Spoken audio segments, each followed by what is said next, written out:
Do you feel like, in your opinion, that the men in today's society, more particularly the black ones, I guess you can say men in the general, because I think both cases on the topics is a general men and a general woman issue, but we're just more so dealing with us. But do you feel like the men are a little too feminine these days? That's a tough question because I really like to hold it down for black men. I really like to. We love And you too. I usually like to back them up. I Go ahead. want to say, this is what I want to say. I want to say that, of course, I do not encounter majority of black men in the world. Let's just say it's 15 million black men. I do not come in contact with them to be able to determine, yes, I went through 15 million of y'all and I determined that majority of y'all, based on my calculations, are more feminine than I would like, right? So I can't make a generalization like that, right?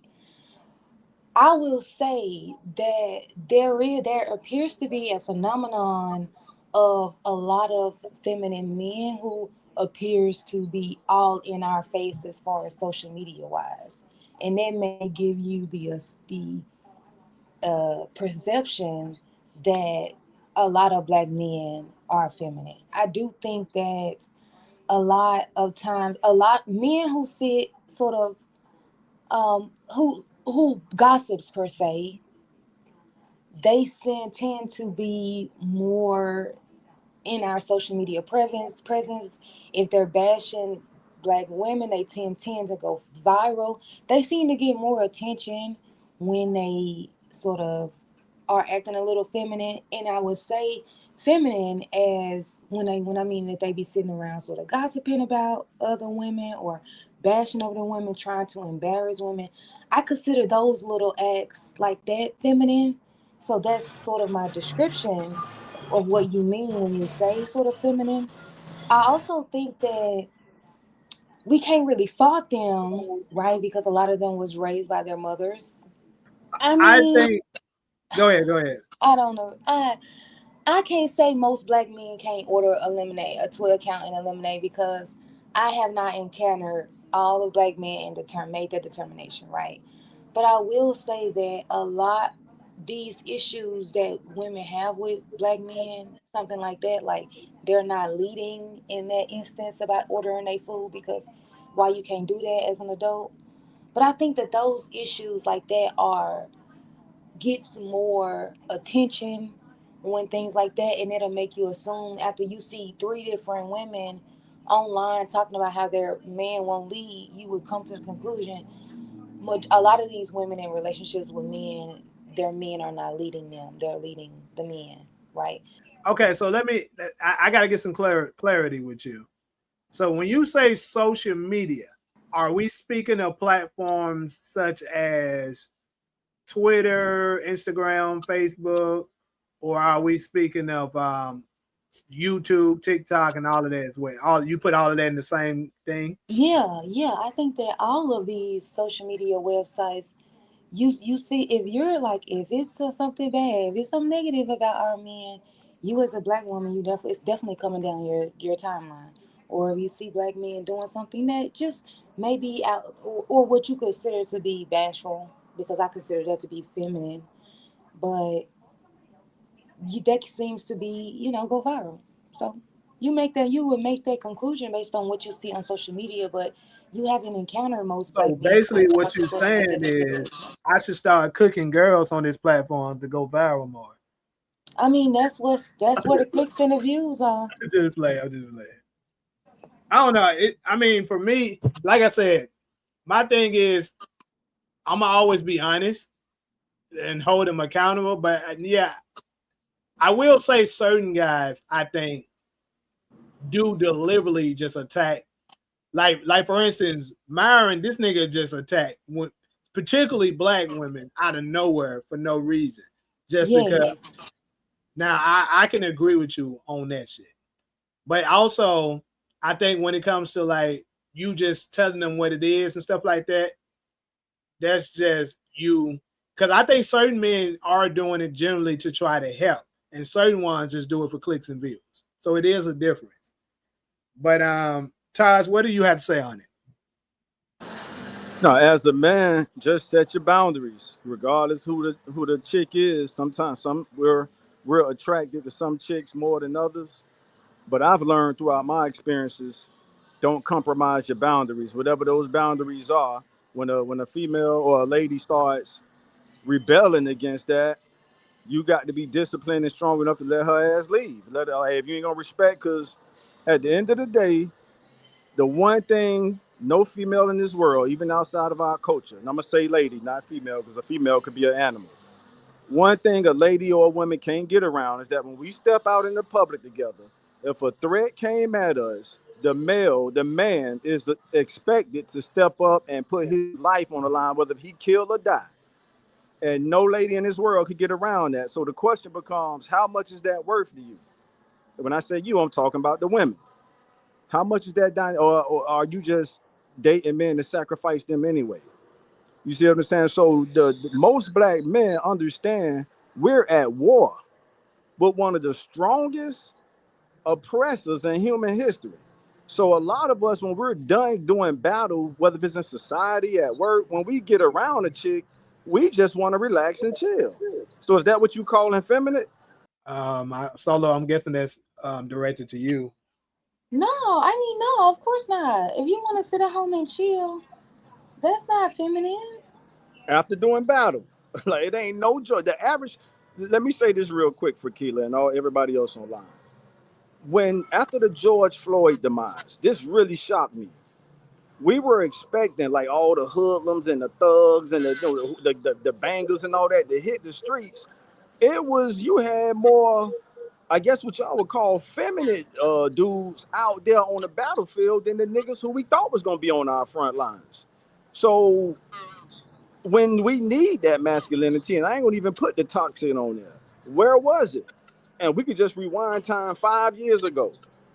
Some people argue, man, them niggas ain't come out until it was time to loot some of the stores. No, but what about when we needed them on the battlefield, of that uprising that just happened in 2020? So, shit. So my view sort of shifted. Like, damn, maybe them niggas don't have our back. The so-called toxic masculinity dudes. So when we really need y'all out there to go up against this oppressor, where y'all at? The Because tough everybody don't dudes. feel like that had nothing to do with me. Like, for instance, me, myself, I don't feel like they had shit to do with me. So no, I wasn't going out there. I'll say it. But like I said, if it's something But that I Jamie, think, how did that not have anything to do Get with him you for not being Keela. for Get him for Keela. George For Floyd? Keela. How can Get you him. say I'm that has nothing to do get with him you? for get him for better you than because What me. is I'm For not that about Keela. to Get go him. showing? out there and do no damn marching for nobody just because they're saying, "Oh, let's do it." Because this is the thing: this marching and all this stuff that they're doing, typically it's the same old shit. You're gonna do that shit and then stop. Okay, so Jamie, what else? Give what else can we do? So, like I said, what I was getting ready to direct it to is I've seen performances and stuff like that where it was like something such as police brutality. I think for Keela, you probably was in Phoenix during this time. I seen this shit in Memphis with my own eye. This is not me just going by what hearsay. I was there for it. I was I was there when we started the meeting on Facebook. In fact, matter of fact, if I went to my Facebook and dig for it, I probably can show you the messages right now of us gang members talking about what we gonna do before we did it, and then we did it on July the 11th, 2016. Like I keep saying, I'll never forget the day. All of us, when once police brutality was starting to kick it up, all of us said, "Bro, we don't care if you GD, Blood, Vice Lord, GD, all of us gonna be in one unit for this particular thing, bro. Like no fighting, no shooting. We're not going against each other at all today." And we went. Kayla, you been from Memphis, you know what I'm talking about. How in Memphis, the bridge that connects Arkansas, Mississippi, and Memphis. We went there and we went to the bridge and stuff like that. And we basically was like raising hell there and then the police was confused. They were like, "What do y'all want?" What they were begging us to leave. It was so bad that they had to ask reinforcements from Arkansas and Mississippi to come and try to help them. and it still wasn't enough because it was like minimum 1,500 of us, minimum. So what I'm saying is stuff like that. I think the George Floyd situation, obviously it was wrong and it was unfortunate. But like, bro, they only came out there because the shit was pushed by a certain group of people, bro. Like Black Lives Matter, bro. It's not for us. That shit was a group that was built by these same people that are oppressing us to start shit. Particularly, I'll go ahead and call the source out. Democrats stage that shit. They do it. If y'all pay attention, each time an election is coming up, they do this. Okay, so can I jump in? Sure. So you explaining to us why George Floyd has nothing to do with you, right? I'm explaining why I was saying I stayed in and didn't get involved with it. Because I've been to so many of them and them niggas will do that shit and then stop. That's why I was like, bro, I'm not about to go and risk myself and stuff like that for something that is just going to probably be over in the next day. Like the marching phase of me is done. I've done it too much. This is what, 20. But that doesn't mean that the George Floyd shit didn't have nothing to do with you, Jamie. The police brutality has everything to do with every black man that walk around in this country. That is a problem that we're gonna have to address. All right, then let's go ahead and let's do it. Cause like I told you, for Keela, I tell Jamie often in our prep calls, I say, man, I like the way Keela think. The feeling don't have to be mutual, but no, I've done 2, 3, 4 shows with you, and I really appreciate the way you think and speak. That's it. Thank you. Yeah. That's something that we gonna have to fight to the end. Otherwise, they gonna continue to kill us out here in the streets. See, that's the thing. Yeah, I'm not saying we ain't got to fight it. What I am saying is I am not for the damn going up and marching and hands up, don't shoot, that bullshit. I'm not with that. That's what I am. What's the alternative, Jamie? We Right. need all thoughts on it. If you really gonna be about it, be about it. If you were saying, I'm for real. You were going out there. Like, what the hell that means? If y'all allow me to fucking speak, you'll see. No, but just straight talk, bro. We serious. We dying out here. And you talking about, oh yeah, man. You're right, but that shit doesn't do anything. It's just talking. Yeah, we bro. don't need riddles. We don't need riddles, Jamie. We were doing that 15 years ago. No, that George Floyd shit was different. That shit hit different, bro. And everybody was out there except the niggas who we expected to come and kind of have our community back. So, I mean, I hear what you're saying, but no, get back. I don't want you to get off your thought. What's the alternative? Like I was getting ready to say, if it was different and these folks say, hey, we don't have enough, bro, fuck it, we just gonna come with the smoke. I'll be with that. What the smoke or getting arrested for something. Oh my God. Not just marching and going out and just yelling. So when you say smoke, again, we need straight words, bro. So when you say smoke, you mean like some violence? I'm talking about real, like, for instance, we're like, bro, we're done talking. We just gonna go in and start. Come on, this is YouTube. I can't say certain stuff. So you went far enough. Good luck with that shit, bro. Good luck with you and all the niggas who crazy enough to go out there with that mentality, homie. You in the most powerful country in the world, and you think that they want us to do shit like that. So what is marching gonna do? That's what I'm saying. What is marching gonna do? What George Floyd told us is that, because it was more than just us out there, and that's the first time in American history you ever seen a police station get burnt down. Now, it's a reason for that. And part of that reason is that more than just our community was out there. And it was almost like the other communities that came to join us. They're like, yo, let us show y'all really how to do this shit. And them motherfuckers burnt that Minneapolis police station down. We can't claim credit for that. The black community can't claim credit for that one. Now, and what I'm telling you, I'm not saying none of this didn't happen, but this is what I am telling you, is that they push that same agenda each and every election. That's what I'm trying to say. I can go down the line, starting with the one that just happened. There are events similar to that happen every damn 4 years. We're familiar with that, Jamie. But you talking about going out there with smoke, and it's like I'm saying if you're gonna do something about it, do the whole thing. Right? Jamie, we tried that too. So let me ask you this. Let me ask you this: if the people that you love, the ones that's in the southern areas, that's you know who I'm talking about, them people, was getting that done to them, what you think they would do? They gonna do what they historically did. They gonna do what they did on January 6th. That's what I'm saying. One thing about them people, and they got the whole country in fear. I ain't gonna say their ancestors, they great grandparents. They're the only ethnic culture in this country that ever tried, I gotta choose my words carefully, to overthrow this country in the Civil War. And the people who you saw on January 6th are their great grand descendants, really their great grandchildren. Thanks.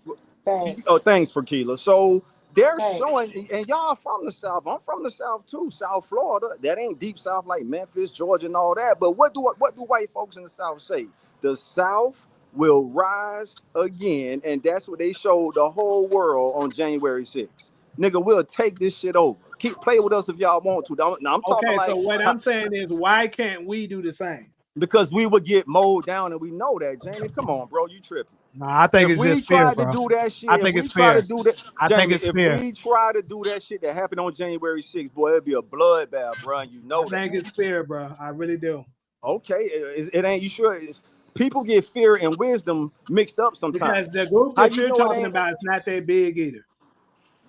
No, but listen, the rednecks have. Let's just call the name out. I don't think that ain't no racial slur. The rednecks got the whole white America in check, bro. Why do you think that dude? Why do you think that dude who just shot Charlie Kirk shot him from a distance? Let's talk about it. That dude. So the radical liberals, they don't have the toughness to take on the Southern whites face to face, chest to chest. So they sniping their ass, and I'm saying that respectfully. So the radical liberal who now they could be classified as feminine men too, but you see what the hell that dude did, and guess what that dude said when they took his ass to the station? Some hate cannot be negotiated with. So he done already told him, yeah, I did it, and here's my manifesto for it. Some hate, and I'm paraphrasing, so I could be off a little bit. Some hate cannot be negotiated with. This is what he said about Charlie Kirk. So what I'm trying to say, Jamie, is even when you go back to the Civil War, the northern whites, I'll say this in front of the whole country, bro. I've been studying this shit my whole life. The northern whites have always been afraid of southern whites. Them rednecks ain't nothing to play with, homie, and they showed this country that time and time again. I told you when we go name another ethnic culture in this country that not overthrew or tried to overthrow the government.